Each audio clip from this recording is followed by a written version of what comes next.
In June 2023, we were introduced to a revolutionary 3D printer that was so good, it did everything for you.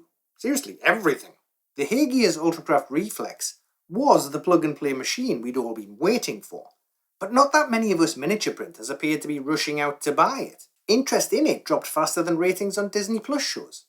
Well, now that machine has a successor that's faster, cheaper, and is coming with a bunch of new realistically priced resins. So, is it now time to set up and take this unparalleled plug-and-play resin printing system seriously? Let's talk about why the Ultracraft Reflex didn't take off in our hobby, and whether its successor, the Ultracraft Reflex RS, potentially could. Oh, and spoiler alert, despite some failings, it really should.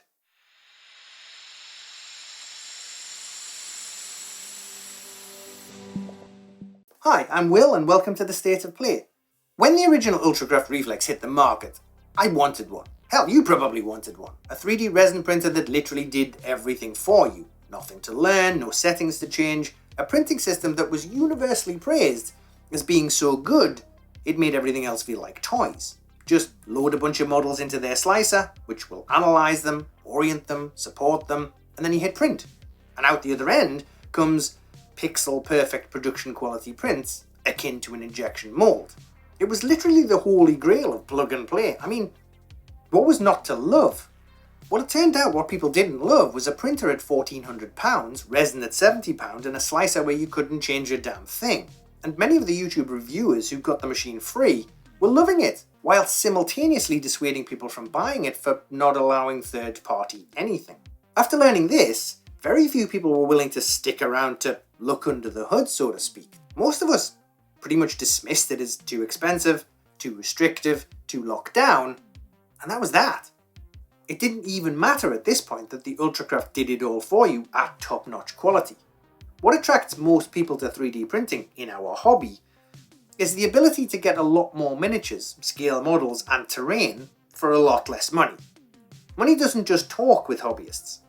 It screams in your ear, and weirdly, often sounds like your significant other. Right, so that brings us up to date. Expensive printer, expensive resin, locked ecosystem, hobbyists running a mile. Gotcha. Well, it looks like Hagear's got the message because the Ultracraft Reflex RS addresses most, if not all, of what was putting many of us off. Let's address the pricing first because the Ultracraft Reflex RS will launch at a lower price, with a larger build plate and alongside a few newer resins that you haven't seen yet. I'm going to talk more about this in detail later, so if it was price that was putting you off the previous model, now you know it's at least worth watching the rest of the video. As for the lockdown ecosystem, well, that remains. And in defense of Blueprint Studio, it ties everything together. The hardware settings, the resin settings, it's basically the one ring to rule them all. Don't worry, there's not going to be a Rings of Power joke. It's doing a good enough job itself being the joke. Baby Orc.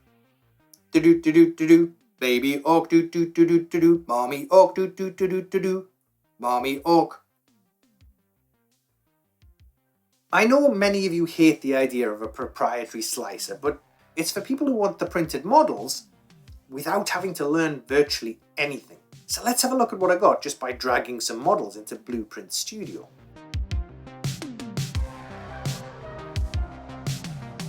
At this point I want to reiterate that I'm not a fan of the 3D printing process. It's important that you know that. I'd rather go out and buy models and avoid all the faff that comes with resin, or even FDM. But this Ultracraft Reflex made it easy, and ultimately that's what I wanted if I was going to continue 3D printing. Two things: easy and quality. On my previous printer, it took me endless fiddling to get everything working correctly, and I didn't enjoy any moment of it at all. What I finally got out of it, I thought was pretty good. After seeing what comes out of the Ultracraft RS without even trying, and for those of you who'll say, well, I can get that from my printer, I'll repeat for dramatic effect, without even trying.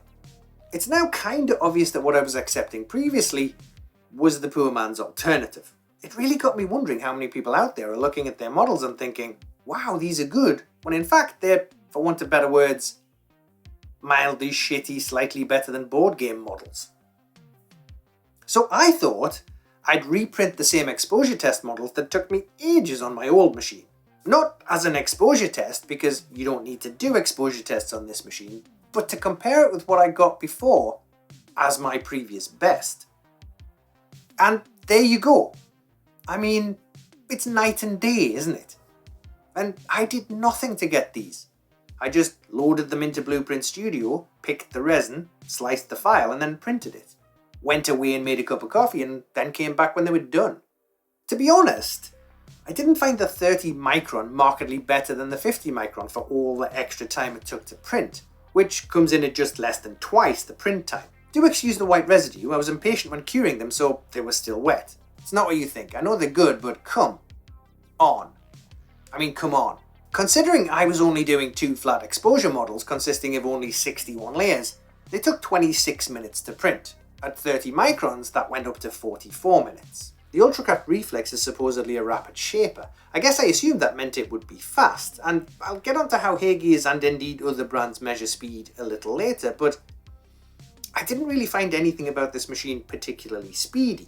Some of the stuff I sliced was upwards of 6 hours. Luckily, printing those exposure models taught me that 50 microns looks fantastic, because at 30 microns, a few of those prints required 12 hours or more. I'm sorry, nothing I do takes 12 hours. Not even sleep these days, since I had kids. But for all this, what comes out the other end is stunning. Now, I decided to print minis because I'd argue that's what most people want to print. We always tend to see huge models or busts in 3D printing videos, which I always feel make any printer look good. And I primed all the minis in grey cere because personally I think you need at least one coat of paint on a printed model in a video to see how the detail is really gonna look. I don't know about you, but when I see a naked resin model in a video, I'm always wanting to see how a coat of paint affects all those details. After all, we paint these models. So looking at these, I can't help marvel at how simple it was to get there. I didn't have to spend time deciding between 30 resins, I didn't have to perform multiple exposure tests or even buy a printer with calibration built in. I didn't need to buy pre-supported models because Blueprint does it better. The larger Colossus was printed in about 10 different parts across multiple prints, and this thing came out bang on. And this last model, I basically stuck in to fill the build plate when printing the Colossus. But look at it, for a model I haphazardly lobbed into the mix without even thinking. To get all these models, I did almost nothing. I bought some STLs, dragged them into Blueprint, clicked one-click slice, let it do its thing, and then carried a USB drive to my garage where I loaded the file and hit print. But going through the printing process threw up some issues that I think people need to be aware of. Number 1, it's much quicker to fill the vat with resin by pouring it in first. The resin refill system, which I'll mention later, is slow. Now, I don't know if my resin was just not at a good temperature after shaking, but I couldn't get it to run into the vat quickly from the refill point. After 10 minutes of attempting to watch grey goo ooze slowly out of a bottle like cooling magma, I got bored waiting and just removed it and filled the vat manually. And number 2, the build plate is flat on top. So flat it makes the East Midlands look like the mountains of Mordor. This means that resin is just going to sit there because it can't run off. And at the end of your print, there's going to be about 2 miniatures worth of resin having a lazy Sunday coffee morning on the top of your build plate. There's no way to remove the plate without resin spilling everywhere, so you need to carefully scrape it all off before doing anything else.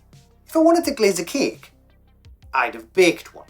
These two are irritating, yes, but as irritations go, I can accept them when they're the only annoyance in the entire process. So you can see from the prints that this machine throws out some fantastic models, and I did very little to get there. However, it's not all sunshine and roses. Well, the prints are arguably, and that's the most important thing, but there are some quirks and foibles I think need to be mentioned. None of which are really deal breakers, I think.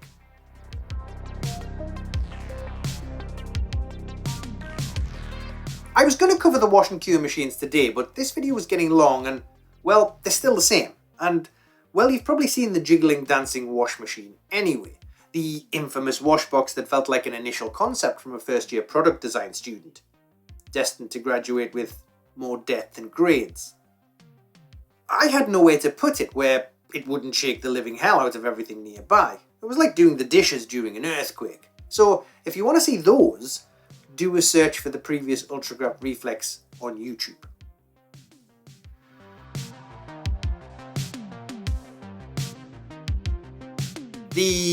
Let's call it the outer shell, looks very similar but smaller than their previous Ultracraft, giving it a reduced footprint. Those metal style sides have now gone, replaced instead with so many spotty screw heads it looks like it's just hit puberty. So a little taller but much slimmer, like it joined a gym. Not a huge amount of difference, but if you were tight for space. And it does now weigh 20 kilos as opposed to 25 for those of you with skinny arms who didn't join a gym. The weird amber lid that now seems to represent high-end printers is cool looking, but kinda hard to see through even with the addition of these new little triangular lights, but it can hold itself open in any position, so there is that. But this is where we hit my first major concern with this machine, and well, many 3D printers in general. There's no facility for proper ventilation. In fact, there's a big 1 centimeter gap all around the lid on this where it connects to the machine, so this is just going to pump whatever is inside all around your room. No effort whatsoever seems to have been made to make this machine sealable. Now, none of us really know how bad VOCs from resin printing actually are, but I can't imagine they're good for us, certainly not long term. And now it seems most companies have just given up trying to offer us ventilation options or have shoehorned it in as an, oh yeah, let's add a hole somewhere. I'm relatively lucky insofar as during my last 3D printing video, I built a ventilated grow tent in my garage as a future-proof solution to resin ventilation. So I can just put this entire machine inside that and vent at the end to keep all the heat in. But it's something to keep in mind if you have no ventilation at home.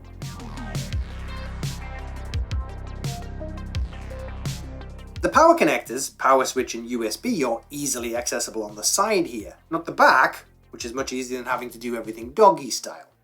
The printer does have built-in Wi-Fi like its predecessor, and the 7-inch touchscreen on the previous model has now been replaced with a 5-inch touchscreen, but with the same intuitive interface and UI as before, so no need to feel inadequate around size.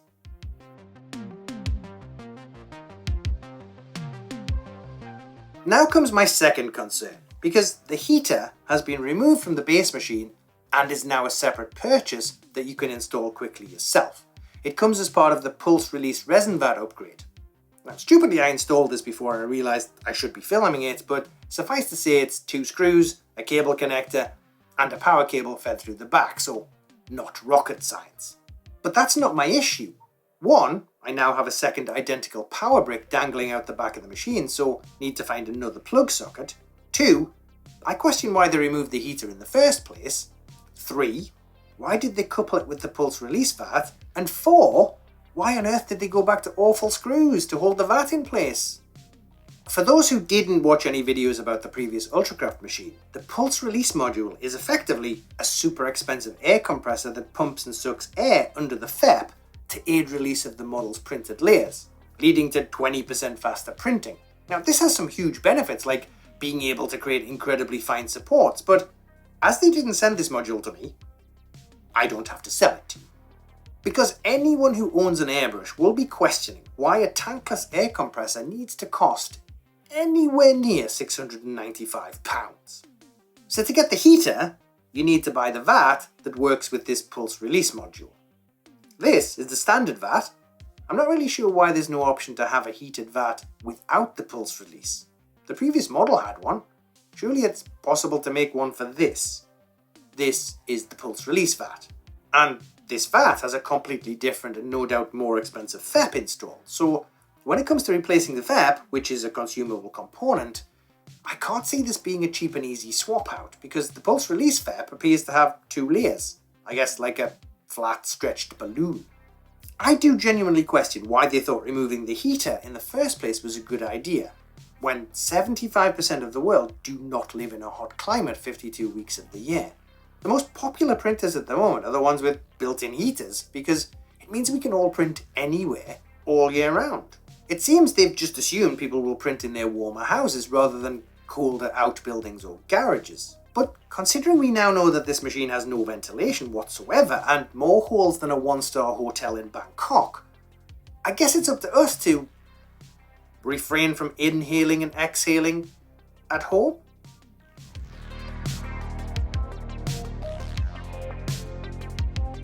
And for my final concern, I give you speed. The problem we have arises because many of these machines measure speed based on printing things at a layer height of 100 microns, but they bury the 100 microns somewhere in the small print, usually hidden behind an asterisk. So when they say it'll print at a peak of 4.5 seconds per layer compared to the previous model at 6.6, it sounds faster. And well, technically it is faster on this new machine, but when printing minis, we rarely print at 100 micron layers. We use 50 microns or, increasingly, 30 microns or less. Meaning, we're never likely to ever see that speed touted in the marketing materials, unless we want a lower quality rapid prototype. Seriously, just tell me the speed I'll actually get printing the things I'm gonna print. I'll be printing highly detailed miniatures, not an imprecise prototype Mr. Potato Head.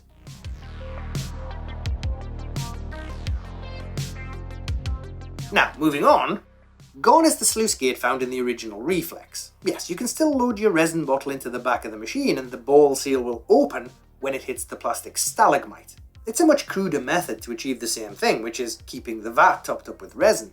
To be honest, it's simpler and, whilst imperfect, relying on atmospheric pressure to mitigate an overabundant ejaculate of resin, I kinda prefer it, because there's so much less to clean when swapping out resins, which on this machine is something you might want to do often because you don't have anything to calibrate.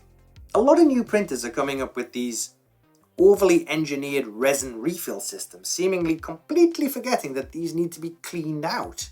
But honestly, all of these complex systems for adding extra resin are just never going to top just gently pouring more into the vat.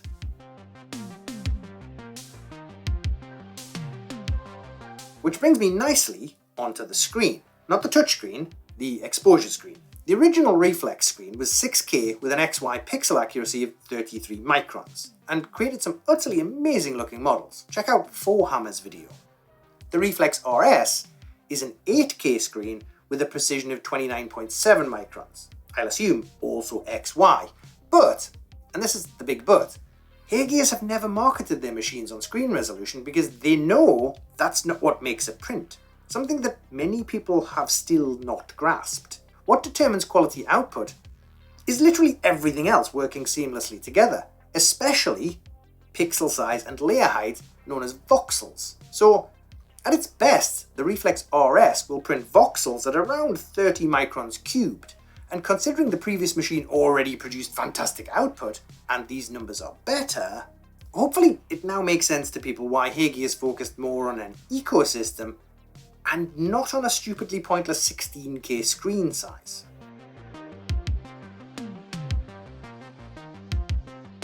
The last hardware point to mention is the build plate, and I've left this one until last because Hageas have managed to get a larger build plate into a smaller machine. At 222.3 by 122.5 by 230mm, it's comparably bigger than the Saturn IV Ultra and much bigger than the original Reflex. It's not the same, however. Gone is the perforated build plate, which I really liked, gone are the two handles, and gone is the big heavy-duty clip.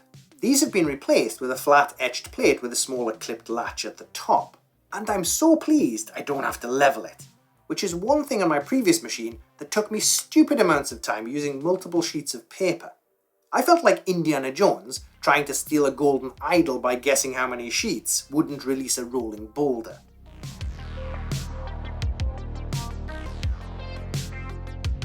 Let's talk resin first, because with any 3D printer, that's the long-term consumable that we all need to pick up regularly. So, Hageas still have the PAP 10 resin at $70, a new POR 10 at $55, WW meaning water washable, the recently released PARP 10 in purple, and a new orange clay at $45, and there'll be a brand new PAS 10 resin, S for standard, at $32.99. It's worth noting here that the PAP 10 and the PARP 10 will print with 50 micron and 30 micron layers. And yes, I am desperately trying to keep a straight face while saying PAP and PARP, whilst pushing bathroom puns to the back of my mind. The POR 10 will only print at 50 microns for some reason, and the PAS 10 still wasn't available in blueprint at the time of making this video. Now, since then, I've been informed that this will come in a more cost-effective cylindrical bottle.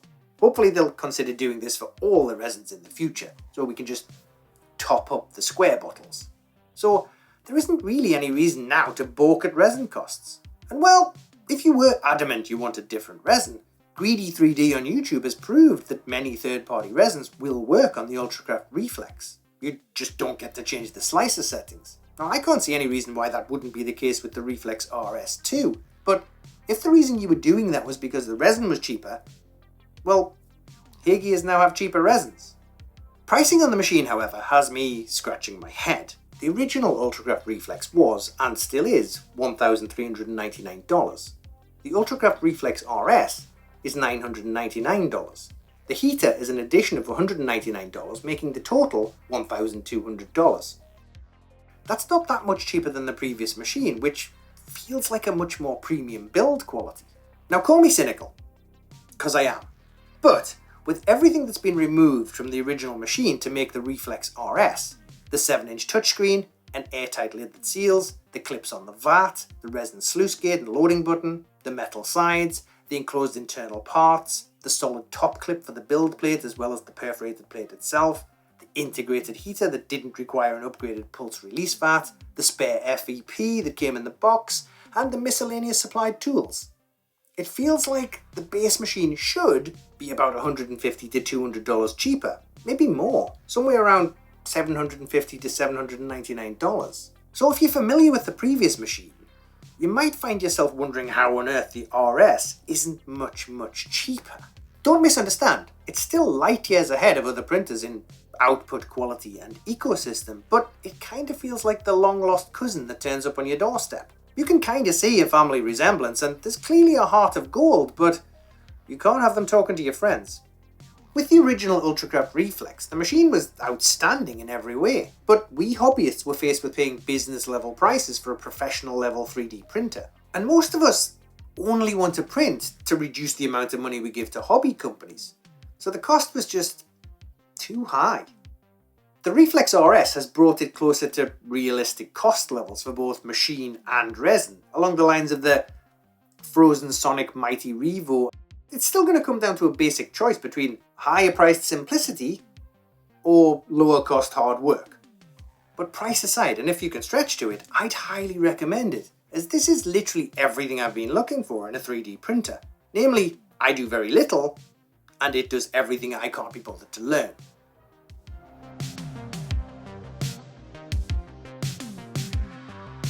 Now this is the cool part, and it's a first for my channel. If you want to get your hands on the Ultracraft Reflex RS at an early bird discount, HeyGears will be running a promotional event between the 19th of September and the 4th of October.